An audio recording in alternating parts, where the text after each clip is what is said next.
Matches or tinderbox? That is the question today. Welcome back, my friends. I am Emilee Harris, author of STEAMY historical romances, and today we are kicking off a trivial tidbit series in which I explore all of the mundane, trivial, completely ignorable things in life that somehow managed to derail my writing process as I was writing a book. And yes, today we are starting with the humble match. So stay tuned if you want to find out more about matches and how this caused a delay in my book.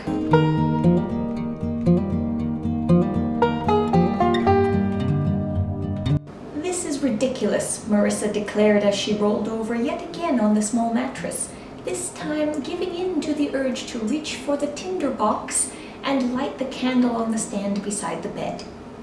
As the soft glow of candlelight sputtered to life, Alain gave an exasperated sigh that sounded suspiciously like a growl from where he lay on the floor, one arm draped over his eyes. "Not as ridiculous as you waking a man for no reason in the dead of night." "It's not the dead of night," she countered, noting the clear tenor of his voice sounded nothing like that of a man just waking from sleep. Not that she really knew what that might sound like. She paused, suddenly uncertain as an uncanny desire overtook her to know just what his voice would sound like first thing in the morning.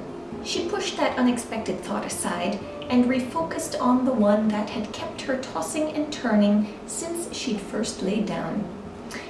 "It's not right for you to have to sleep on the floor when it's my fault we've been delayed." "No, it's not," he sighed, making no move to uncover his eyes. "But here we are. Go back to sleep." "I can't sleep," she huffed, pressing her lips together and narrowing her gaze at the stubborn man.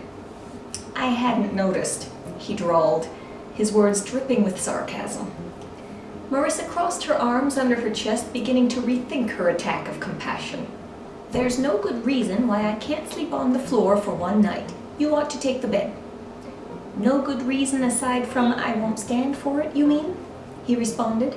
"You're wasting valuable sleep hours. Blow out the candle and settle in. I'm exhausted." Marissa rolled her eyes and huffed. She couldn't possibly give up so easily. Whatever this man was about, he'd done nothing but protected her from the moment they met, and she kept managing to ruin things for him. A thought occurred to her, causing her cheeks to flush. She bit her lip, glancing back at Alain, who hadn't moved. Straightening, she notched up her chin. "All right then," she announced. "We'll just have to share the bed." All right, everyone, that was a little excerpt from my book, Courting the Enemy. And as you hopefully noted in the very first paragraph, I talk about my main character reaching for a tinderbox. And that point, that snippet in this story caused me massive issue because this story takes place in the early 1800s. And I really didn't know if people were still using a tinderbox or if matches had been invented at that point. So, ye old Google helped me out, and I was able to ascertain after a little bit of searching what the answer should be and what I needed to put into my book. And of course, you see I went with tinderbox, so that is the correct answer. So, now that we have that settled, when were matches invented? Well, according to Smithsonian Magazine, matches were invented in 1826 by a British pharmacist who was on some sort of a quest to create a flammable paste to use in weaponry, to use in guns. And they, meaning the magazine, says that according to Today in Science History, this discovery of his was actually a mistake made as he was using a wooden implement to mix up some ingredients.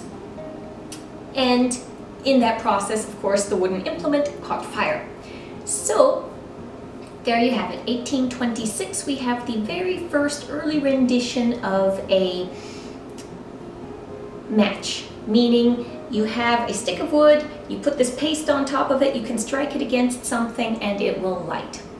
Before that, we of course had tinder boxes, which we had from way on back in human history. Wikipedia mentions Ötzi, who, if I remember correctly, was a Neanderthal man preserved in the ice in the Alps and discovered, I don't remember when.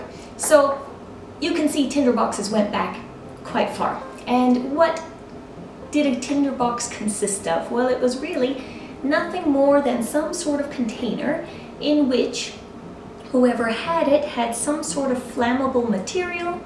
If it was bits of whatever you use for clothing, if it was like lint, if it was, I believe with Ötzi they mentioned flammable fungi, whatever could catch a spark and burst into flame worked.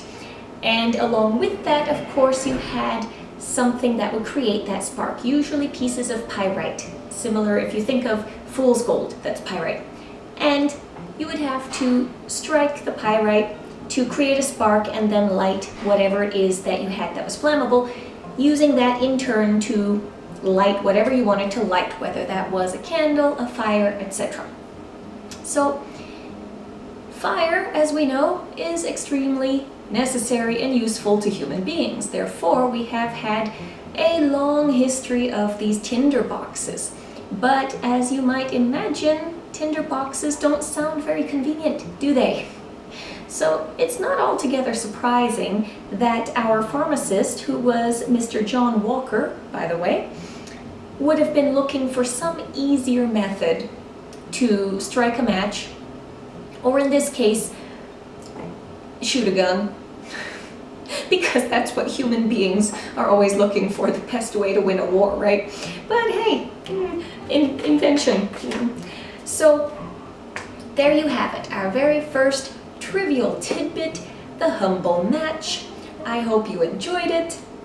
I hope you can use this in your next Trivial Pursuit Tuesday at the local bar.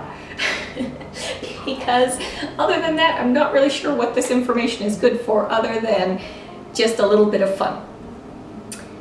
If you enjoyed this tidbit, please do give the video a like, consider subscribing if you would like to hear more about these small things, usually one word, that tripped up my writing process. I have a whole list of them that I plan to do videos on if you like these. So do let me know in the comments if you enjoy this kind of trivial information. Until then, until next time, happy reading.